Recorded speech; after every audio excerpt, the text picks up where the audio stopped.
Hola amigos, ¿qué tal? Buenas tardes. Yo soy Arturo Trejo de Crónicas de Banqueta y pues como cada miércoles en punto a las 6 de la tarde tenemos un programa más de Encerrados en Pandemia y en esta ocasión pues nos acompaña un gran amigo, él es Jesús, él es Arcano Historia en las redes. ¿Cómo estás, Jesús? Buenas tardes. Muy bien, Arturo, muy buenas tardes. Aquí agradeciendo el tiempo que tomas para poderme invitar. Y pues aquí estamos más que puestos y bien pilas. Claro que sí, no, gracias, gracias. Y vamos a hablar un poquito precisamente acerca de esta pandemia de la cual nos tocó vivir. Tú escribías hace rato, bueno, hace tiempo ya en las redes, hiciste un hilo muy bueno de Guillermo Prieto, que él hablaba de la pandemia esta del cólera, ¿no? Que precisamente también era o provenía de Asia y pues un poco de lo que había sucedido. Aquí, pues estamos viviendo otra etapa de nuestra vida. ¿Tú crees que a raíz de esto, pues ya nos comportemos de manera diferente, ¿no? Yo creo nos reinventemos, nos acostumbremos. Decías también si había una nueva forma de vivir, cómo estaba pues todo esto, de esto nos platicabas. Sí, Arturo, fíjate que eh, a lo largo del siglo XIX, que es el contexto histórico en el cual yo me desenvuelvo como historiador, Ajá. existen bandos que se encuentran en el Archivo Histórico de la Ciudad de México y que dan fe de cómo se llevó a cabo el trabajo de sanidad de ese tiempo. Estoy hablando entre 1830, 1840, 1850, incluso hasta 1918, ya en el siglo XX, que todavía nos pegaron pandemias. Pero ¿cuáles eran los efectos? O sea, pandemias para el caso, porque no eran a un modo macro, pero sí a un modo micro, o sea, estamos hablando de la Ciudad de México. Pero sí era difícil, fíjate Arturo, por ejemplo, el cólera morbus, de lo que comentabas acerca de Guillermo Prieto, que fue por 1835, él hablaba acerca en Memorias de mis tiempos, que es un libro que recomiendo y es Sí. de crónica buenísimo, creo que para historiadores, divulgadores y sobre todo la gente que amamos la historia en el contexto del siglo XIX y no nada más en ese, sino en la historia del país, es una llave que nos permite conocer el México de ese tiempo. Y Guillermo Prieto hablaba precisamente acerca de cómo se llevaban a cabo los trabajos de sanidad para poder controlar o menguar los efectos del cólera morbus. Incluso uno de sus hermanos muere a causa de esto. El Archivo Histórico de la Ciudad de México, también en lo que estás diciendo, publicó un tuit en el que decía cuál había sido la mortandad de ese tiempo en relación a la pandemia. Un ejemplo así, y te voy a dar el número, de 10 personas que se infectaban, 4 morían. Imagínate el grado de mortandad que tenía. Y obviamente era el barrido de calles, ¿no? El agua pues no conocían la manera de hervirla, pero había que tenerla tapada o había que tenerla en lugares donde no pudiera acceder un animalito, por ejemplo, y pudiera contaminar esa agua. Otra de las cosas que había que usar era la cal. Imagínate una ciudad pues blanca, ¿no? La Ciudad de México completamente blanca y a la vez también nos hablan de cómo, curiosamente, fíjate, para la década de los 60 de ese mismo siglo, también les pegó una epidemia de viruela. Entonces, ya existía la vacuna contra la viruela y digo, no quiero hacer comparativos, pero el trabajo de sanidad que se hizo en ese tiempo, pues no tiene un parangón con el de hoy, pero se actuó rápido. O sea, en la iglesia de la Santa Veracruz se puso un módulo de vacunación. En la catedral se puso otro módulo. Ahora no recuerdo el tercero, pero fueron 3 que se pusieron en la Ciudad de México y ahí había unas personas que eran médicos y que se encargaban de la vacunación. O sea, ahí no era el A, B, C y D. No, Sí.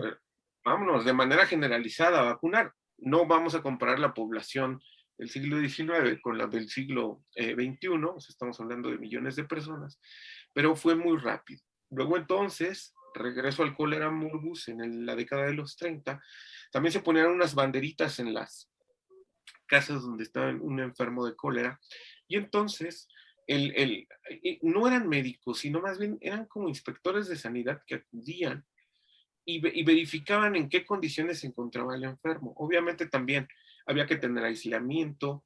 No habla del uso de cubrebocas, la del siglo XIX, pero por ejemplo, para el 1918, lo que fue la fiebre española, ahí sí ya se usaba en la Ciudad de México el cubrebocas. En ese tiempo no sabría decir, no sabría comentarte, pero ya había gente que estaba encargada de ir a tu domicilio y verificar cómo se encontraba el enfermito y darle seguimiento.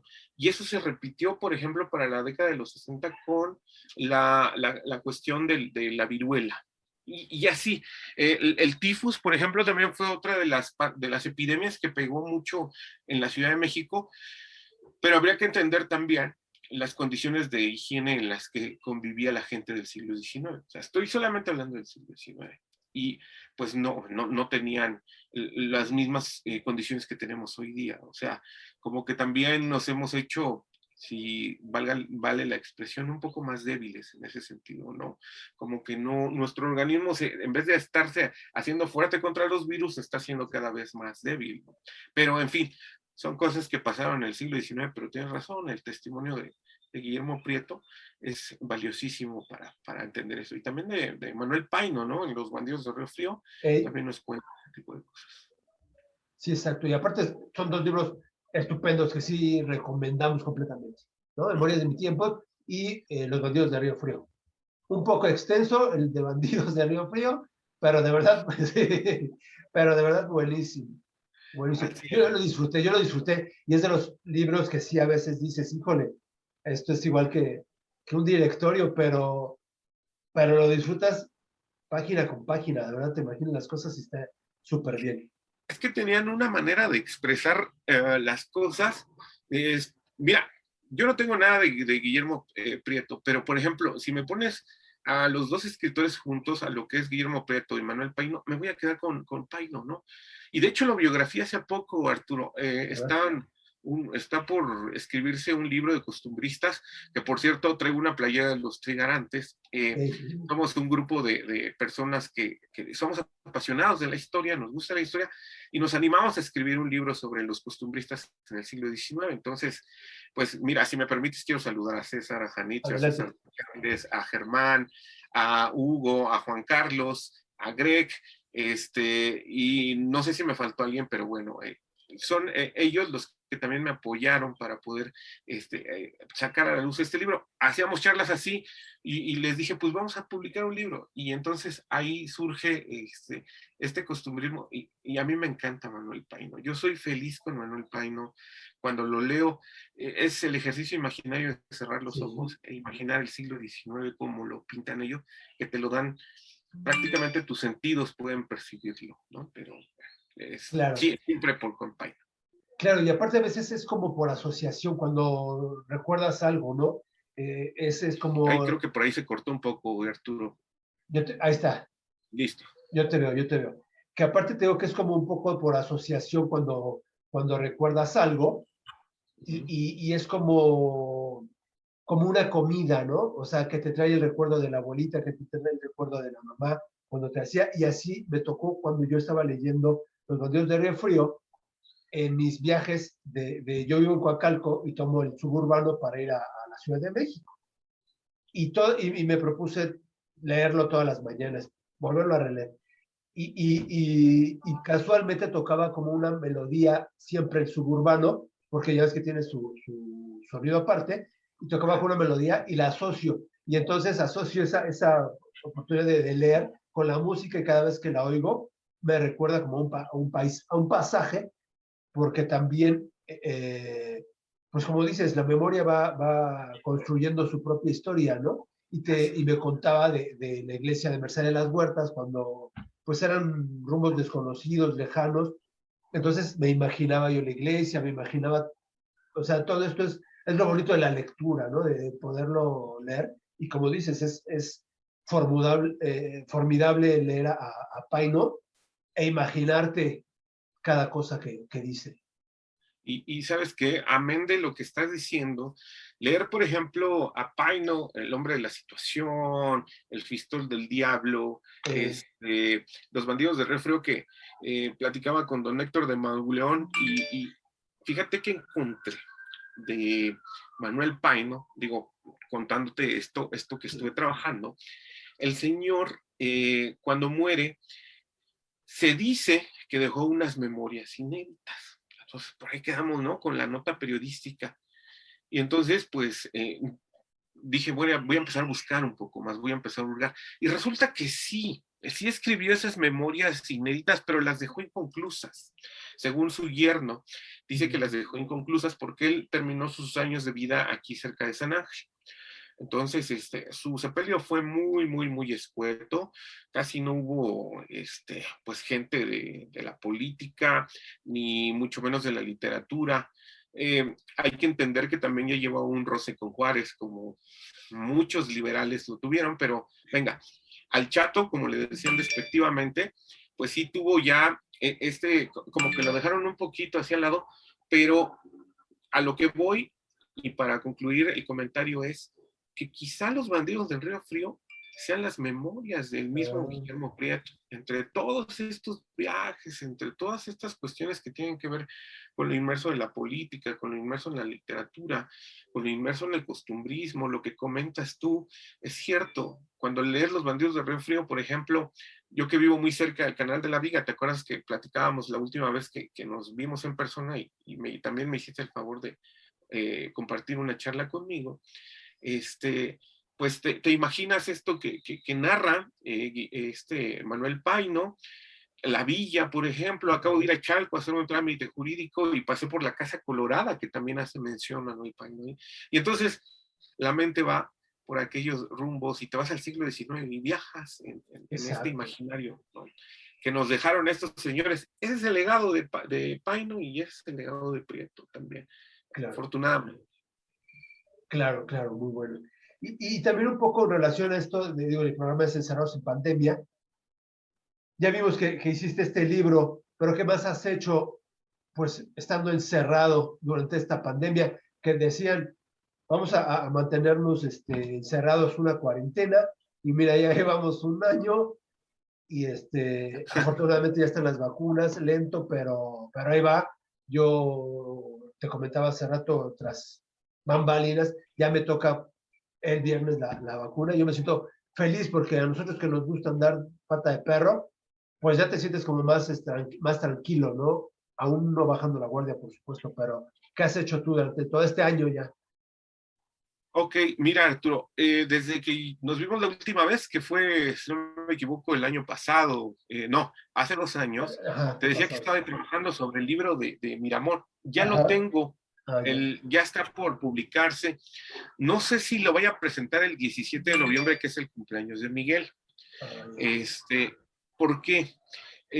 Porque esa fecha, bueno, obviamente el cumpleaños de Miguel, pero se nos viene el bicentenario de la independencia, los 500 años de la conquista, y entonces va a haber como que un apogeo de esos temas durante ¿Cuántos agosto, años septiembre. dijiste? 200 200 de la independencia y Tú 500 no le has del... cambiado fecha ni nada. No, no, no, ¿cómo crees? No, no, no, el uso de la historia en la política es muy, muy maquiavélico. No, no, no, las cosas como, ¿no? Entonces, va a haber temas de ese estilo, entonces, o una de dos, si queda en noviembre, o lo paso hasta el siguiente año. Ya está en trabajo de edición. Agradezco, por ejemplo, al maestro Luis Red, que me apoyó con las correcciones, a Will Fowler, que también estuvo dándome comentarios, lo mismo que al doctor David Olverayes, que nunca me dejó y estuvo siempre atrás de mí, pues ahí echándome porras. Ese libro ya sale publicado, es El juicio de Miguel Miramón. A la postre, estuve trabajando, tú sabes que yo me dedico mucho a la divulgación del Segundo Imperio. Entonces, también estoy trabajando ahorita ya lo que sería mi segundo libro en relación con los generales de Maximiliano. Todos estos militares de alto rango que también fueron presos en Querétaro precisamente por estos meses, perdón, en 1867. ¿Qué pasó con todos ellos? Entonces, pues ya me tienes buscando información de todos estos generales que no solamente detuvieron en Querétaro, sino también aquí en la Ciudad de México. Y luego, ¿qué sucedió con sus destinos de todos ellos? En eso estoy ya trabajando actualmente, y como tercera investigación, estoy trabajando también a la par. Espero que, esto no va a ser libro, no me alcanza porque es muy pequeño, pero ¿cuál fue la suerte de Concepción Lombardo de Miramón? Y los hijos de Concepción Lombardo, los hijos de Miramón, obviamente. ¿Y qué pasó con la segunda esposa de Tomás Mejía y los hijos de la esposa de Tomás Mejía? Entonces, esa historia, ayer la platiqué en el CEPE de la UNAM y es maravillosa. O sea, la gente a la que se la platiqué sí se quedó así como que, wow, ¿no? Nosotros no conocíamos nada de Agustina Castro y mira, nos viniste a hablar de los hijos de Tomás Mejía, que por cierto, el segundo, como dato curioso, Arturo, lleva el nombre de José Tomás Carlos Maximiliano Higinio Mejía de Castro. Imagínate, Sí. no, eso es súper largo. Entonces, pues ando en eso y eso es en lo que estamos trabajando. Ya sabes, mi cuenta de Twitter haciendo divulgación histórica y bueno, pues mi trabajo como abogado pues también, ¿no? Pero históricamente estoy enfocado en estas dos publicaciones que por lo que hace a Concepción y Agustina, yo creo que voy a buscar una revista donde las publiquen, pero híjole, tengo que decirlo, Arturo, no, espero no me cortes, pero ¿qué Eh, crees que hay alguna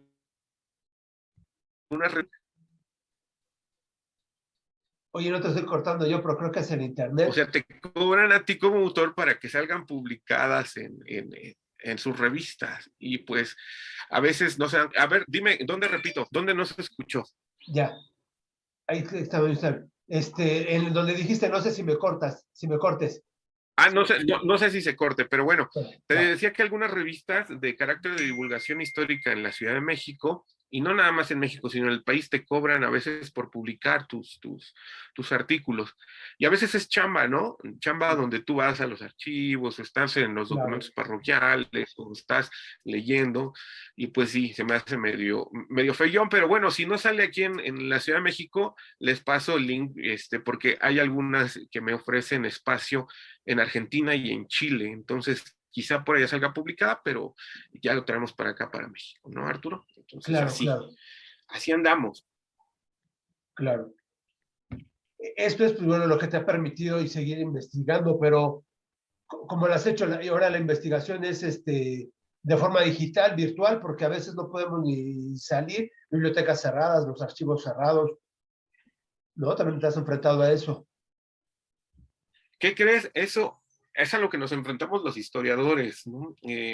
A veces el oficio de historiador no se remite solamente a leer libros. O sea, el oficio de historiador tiene más también que ver con las herramientas digitales que hoy están en boga. Por ejemplo, para la investigación de los generales de Maximiliano, toda bien hecha de hemeroteca. Y también hay páginas como Genianet, Family Search, donde puedes buscar información acerca de estos personajes. Entonces, ¿quieres su genealogía? Buscas una fe bautismal, un acta de defunción, las puedes encontrar ahí, igual lo mismo que una fe matrimonial. Pero por otro lado, si tú quieres encontrar información que no se encuentra en los libros o en los archivos, pues están los periódicos y la hemeroteca de la UNAM digital, pues ahí está. Yo tuve que leer unas 800 páginas más o menos de libros digitales para ir encontrando nombres, ir encontrando apellidos y bueno, pues a ver, ya lo encontré y ahora hay que descargarlo, ¿no? Anotar los metadatos y luego ya vaciarlo a tu escrito que estás haciendo. Entonces, esas son las herramientas digitales que hoy día, a partir de la pandemia, se pueden utilizar. Y el historiador, sobre todo estoy hablando del historiador que está en ciernes o que ya es joven, puede utilizar estas herramientas y venga, ¿no? Y ¿por qué no también los otros historiadores? O Claro. sea, los, los, los másters de másters o los que se dicen másters de másters.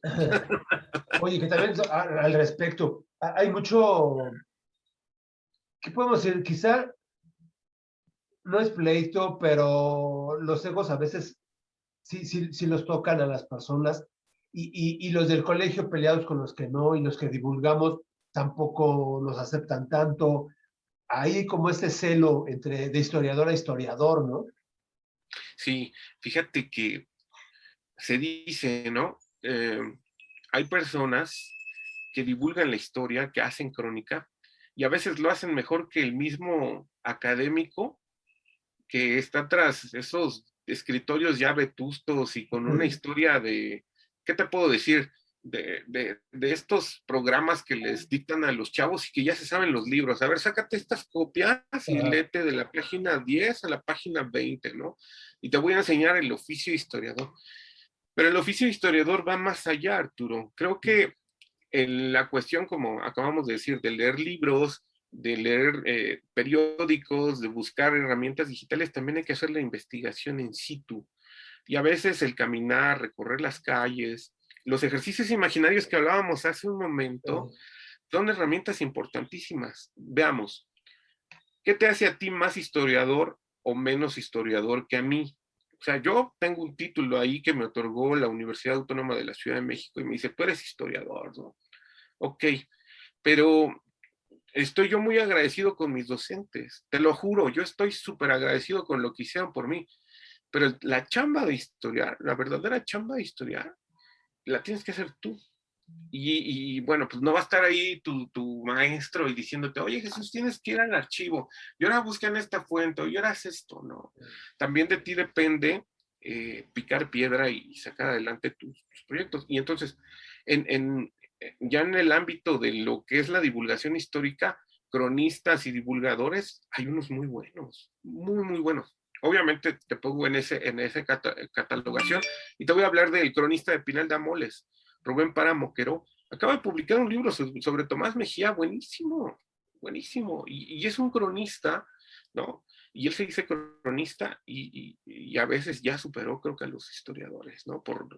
Así como trabajó. Sinceramente, felicitaciones también a ustedes porque, venga, a final de cuentas, la heteroglosia histórica, estoy hablando de la multitud de voces históricas, no conoce o no tiene distingos, más bien lo que busca la historia es ser incluyente y no excluyente en el discurso. Y bueno, pues así decía Mark Bloch, ¿no? ¿Por qué no leer una novela histórica si a final de cuentas es una herramienta para hacer historia? Y nosotros así debemos de ser, con una mente abierta, una mente despejada, y lo único que va a hacer es beneficiar a la historia, créeme. Claro, y lo comento porque hoy en día también se están dando este tipo de situaciones que, como decía, si eran los 500 años, los 700 años, de una, este, ¿qué será? Porque ahora ya pues el concepto que tienen de los españoles contra los mexicanos, que en ese entonces pues no era México, pero sí era conquista, sí no es conquista, y el querernos cambiar estas fechas y el querernos hacer, sí, ha habido también como ciertos, no errores, pero cultura ha cometido algunos equívocos, ¿no? En cuanto y cada vez más y más notorios en cuanto a acontecimientos históricos. Fíjate que sí, hay, hoy en día, digo, no me gusta hablar mucho de política, No, sinceramente. no. Tú lo sabes, ¿no? Ajá. Me alejo un poco, pero también parte del oficio historiador es que vas a vivir la historia de tu presente. Entonces, tu contexto tienes que vivirlo, tienes que ser un sujeto Ajá. activo en ese sentido. Vamos a dejar un poco la filosofía de la historia, igual la epistemología histórica. Vamos a hablar en términos muy, muy, muy coloquiales. Eh, si tú te das cuenta, existe un discurso de divisionismo y que viene desde las primeras filas de la política en México. Ajá. Esto es, si tú dices, por ejemplo, la palabra conservador, estás casándolo con lo malo. Ajá, exacto, Estás exacto. casándolo con cuestiones que en realidad no tienen nada que ver. Y hoy te das cuenta de que tiene que haber un perdón histórico, ¿no? Que por ahí se Sí, está, creo que desde hace unos 3 años, ¿no? Se estaba pidiendo sí. perdón histórico. ¿A quién? ¿A las nuevas generaciones de españoles? Sí, No. ellos no tuvieron nada que ver. En todo caso, el culpable de una conquista pudo haber sido el tiempo, porque los hombres que vinieron e hicieron la conquista, o los españoles que llegaron aquí, estaban en la visión de un mundo muy distinto al nuestro. Y esa era su manera de ver ese mundo, de vivirlo, y nadie tiene por qué ofrecer una disculpa, ni pedirla, ni mucho menos. O sea, cuando se empieza a generar ese tipo de discurso, y no nada más es en México, en Estados Unidos también, fíjate que hay una parte de la comunidad negra que está pidiendo compensaciones económicas al gobierno por lo que sus abuelos trabajaron como esclavos. O sea, se entiende, ¿no? Sí, Como tal, la historia tiene que hablar, tiene que hacer esta manifestación, esta interpretación de lo que sucedió. Pero si lo juzgamos con los ojos del presente, lo que pasó en el pasado, siempre va a ganar nuestro tiempo, siempre, siempre. exacto. Entonces, va a superar al pasado. ¿Por qué? Porque estamos inmersos en lo que te decía, en ideologías, en cuestiones que tienen que ver con nuestro confort, y no podríamos entender el pasado. O sea, si se pudiera hacer, tendríamos que subirnos a una máquina del tiempo, va a sonar muy simplón mi comentario, pero es un comentario solamente. Sí, sí, Y tendríamos que viajar al pasado para poder entenderlo de manera claro. real. Pero no, así solamente lo interpretamos, estamos haciendo un uso de la imaginación para entender ese pasado. Y no, siempre va a ganar. Creo que el discurso dicotómico que hoy se está manifestando, lo único que está generando es un divisionismo social que no ayuda en nada. O sea, incluso Exacto. no ayuda ni en el avance del país, ni mucho menos en la unión que se necesita, no nada más en la política, sino en la sociedad mexicana, para poder en realidad sacar a este país adelante. Si no empezamos desde ahí y empezamos a generar culpas en la historia, y culpas que no van a tener ninguna respuesta y mucho menos van a tener ninguna solución, creo que no podremos ver hacia adelante con un buen fin. O sea, Claro. no estamos bien, ¿no? Tiene que haber, no un discurso de reconciliación, pero sí tiene que haber un discurso de entendimiento de la historia. Y cuando eso sea, entonces el pensamiento crítico va a empezar a generarse en todos los mexicanos y ya no vamos a empezar a ver a los malos y a los buenos, sino vamos a empezar a ver entes históricos en donde vamos a tratar de entender su pasado y entonces sí ya vamos a tener la cooperación del presente y vamos a tener un poco de miras hacia el futuro. Eso es lo que nos está faltando un poquito aquí, pero bueno, esperemos que también los colegas, divulgadores, cronistas, historiadores, echen la mano en ese sentido y también sus speech, sus discursos, pues no sean de divisionismo, sino de inclusión, ¿no? Claro, claro, que todos ayuden un poco a unir, como dices tú, y no a dividir, a comprender la historia y que no se presten a ese juego. Desde un principio, la historia es, o sea, que podamos entender el contexto de cada época, ¿no? Su propio contexto, que eso es lo importante. Y que hoy en día, por ejemplo, no es, si no es negro es blanco, y si no es, ¿no? Porque eso es lo que sucede, es lo que nos hace dividir, y si no eres, y si eres héroe o eres villano, que también está muy pegado a eso ahora, ¿no? Sí, pues date cuenta, por ejemplo, bueno, el uso propagandístico de la política se viene dando desde mediados del siglo XIX, comienza en Francia y por Ranke nos habla acerca del positivismo. Droysen es el que comienza a decirnos, digo, estoy hablando de autores que Ajá, tienen que ver con esta cuestión de la percepción del uso político de la historia, y Droysen ya dice, mira, se está utilizando la historia con fines políticos. ¿Y cómo lo hemos reflejado, por ejemplo, nosotros? Eh, Creo que todos sabemos un himno nacional. Creo que todos también tenemos un apego con una bandera. Creo que también tenemos un apego con un territorio y con una historia. Y entonces, este uso político que se le da a la historia tiene que ser muy cuidadoso. Eh, si tú te das cuenta en los eslogans de la actual administración, hay 4 o 5 personajes que se tienen que poner, ¿no? Es Morelos, Juárez, Juárez Madero y Cárdenas, y y no Cárdenas. sé, y ya ponen a Leona Vicario y no sé, a otros personajes, Hidalgo, creo. ¿Y los demás? Ajá, exacto. ¿Dónde están? Por eso te O sea, decía, por esto sí, los en no caer en demás no. ese juego de los mismos historiadores y de las mismas gentes, de las mismas gentes que también trabajan ahí, y que te voy a decir, yo pensaba que pensaban diferente. Y no, caen en el mismo jueguito de hacer héroes a estos personajes que ellos tienen como Ídolos los héroes de la totémicos. casa. Sí. Sí, como ídolos totémicos, ¿no? A ver, estos son los hijos de la patria y los otros, ¿qué fueron, no? O sea, ¿dónde estamos? Hay que tener mucho cuidado con el uso político de la historia porque igual, o sea, vuelve a generar divisionismos, enconos en la sociedad y entonces todo lo que nos fueron inculcando cuando éramos niños de que saluda la bandera y cántale y ahora vamos a festejar el natalicio de Benito Juárez y luego el natalicio el inicio de la revolución, la independencia, y no es que sea malo, a final de cuentas sí son dejos de identidad que nos hacen mexicanos, pero que su uso habría que estarlo ya mirando con lupa para ver si la creación del ciudadano, o sea, estoy hablando del ciudadano Arturo, del ciudadano Jesús, que se sabe el himno, que saluda la bandera, que sabe cuándo es el día de la bandera, ha sido benéfico en realidad para poder generar una nación mexicana unificada, que ese es el fin, ¿no? Pero de todos modos, si tú llegas con un discurso histórico que pues va por otro lado, todo esto que nos enseñaron pues truena, o sea, no tiene ningún sentido desde mi perspectiva.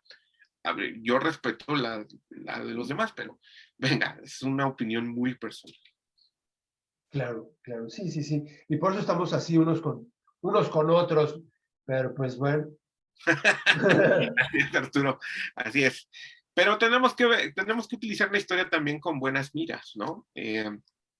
Reflejar, perdón, exhibir personajes históricos que también generaron patria, que también hicieron patria, que también, si no aparecen en el eslogan o como figuras icónicas, no nada más de este gobierno, sino que desde la historia moderna del México, ¿qué te estoy diciendo?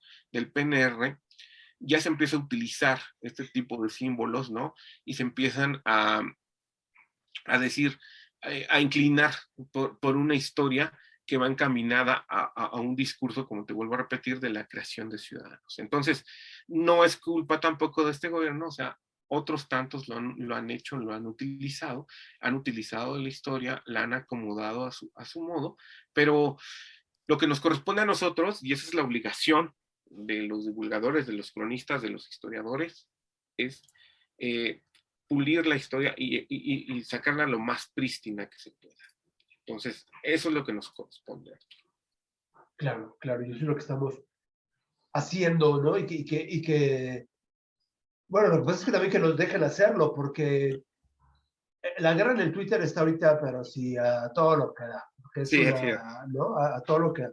Y tú sacas algo y entonces empieza la gente que eso es políticamente incorrecto, eso, aunque tú no estés hablando de política, que eso no hubiera sucedido si esto pasaba, que si sacas un personaje, él fue el líder masónico, que si cualquier cosa le encuentra, ¿no? El que busca encuentra ahí en las redes. Y hay que aprender también a convivir con eso, Arturo, ¿no? La nueva forma de ver el mundo, pues es por medio de las redes sociales. Ahí, si cometes un error, es tan perfeccionista el mundo de las redes sociales que si llegas a cometer un error, hasta tu vida privada puede estar en peligro. Sí. Ese es el riesgo que Sí. corres al estar en una red social. O sea, puedes quedar exhibido por muchas cosas y también se ha convertido como que en un sí, pues es un juzgado virtual. O sea, Sí. a veces te das cuenta que la gente llega y acusa y a veces no es tan bueno solo escuchar una versión de lo que pasa, sino también hay que escuchar la otra, ¿no?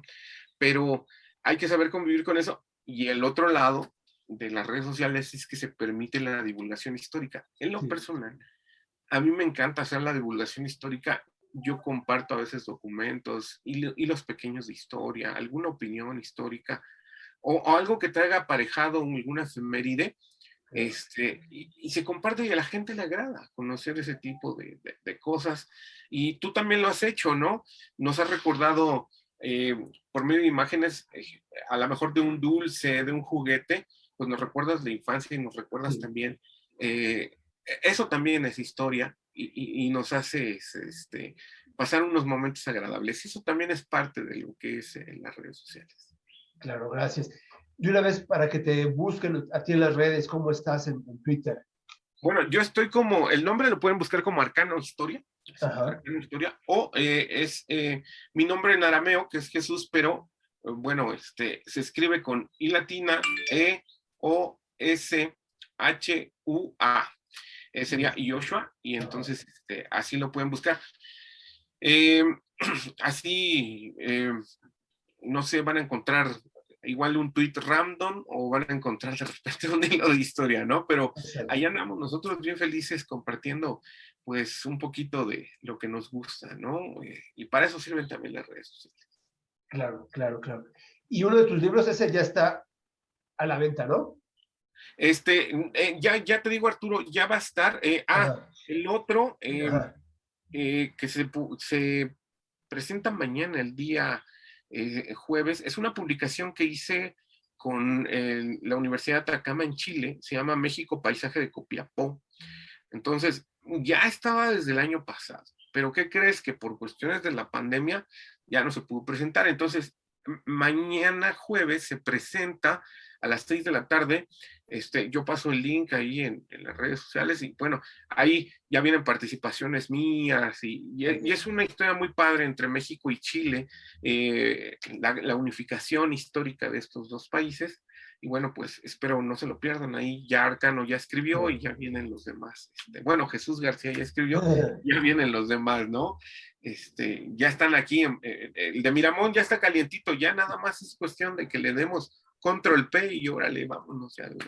Nos avisas, me avisas, lo retuiteamos, le damos difusión, que también de esto trata la cuenta y con gusto lo hacemos y lo compartimos. Claro que sí, Arturo. Para mí será un placer, sabes que sin ningún problema. Oye, Jesús, ¿qué te dejó la pandemia, esta nueva forma de vivir, como dice por ahí algunos científicos o doctores, esta nueva forma de vivir, esta nueva vida? ¿Qué te ha dejado? ¿Cómo te reinventaste? Fíjate, Arturo, que yo tengo pegado en mi Twitter una declaración que hizo López Gatell hace un año más o menos que decía, Ajá. lo entrevistaba Denise Merker y le preguntaba que cuándo íbamos a regresar a la normalidad que habíamos dejado. Y él contesta, nunca. Y la historia para eso nos sirve, para revertir ese tipo de cosas. La historia como madre y maestra, y hablando de las pandemias o las epidemias que habían azotado a la Ciudad de México en el siglo XIX, principios del siglo XX, nos ha demostrado que vamos a volver a regresar a la normalidad, vamos a volver a regresar a nuestras actividades habituales, vamos a volver a abrazarnos, vamos a volver a estar con la gente que queremos, pero yo creo que nos dejó dos cosas. Dicen que lo que tú ya no tienes es lo que valoras. Y creo que el estar con los amigos, con los familiares, y no poderlos ver, no poder convivir con ellos, con los seres queridos, eso duele. Y entonces empiezas a valorar a las personas. Ese es una de las primeras experiencias que creo que a mí me dejó la pandemia. Y la segunda es que te das cuenta de que podemos tener muchas cosas materiales alrededor nuestro. Puedes tener un carro, una buena compu, puedes tener ni siquiera es dinero, pero el estar con la familia y ver que todos están bien, ¿no? Eso creo que es la mayor riqueza que puede tener cualquier ser humano. Y eso también nos lo dejó la pandemia.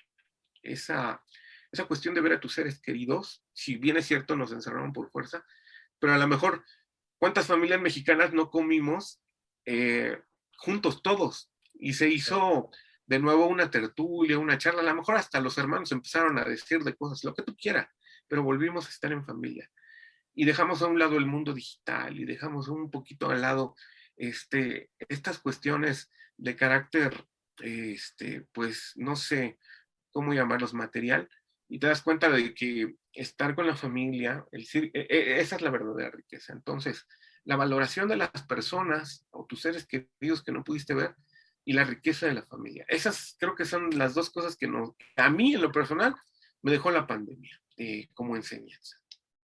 Claro, claro.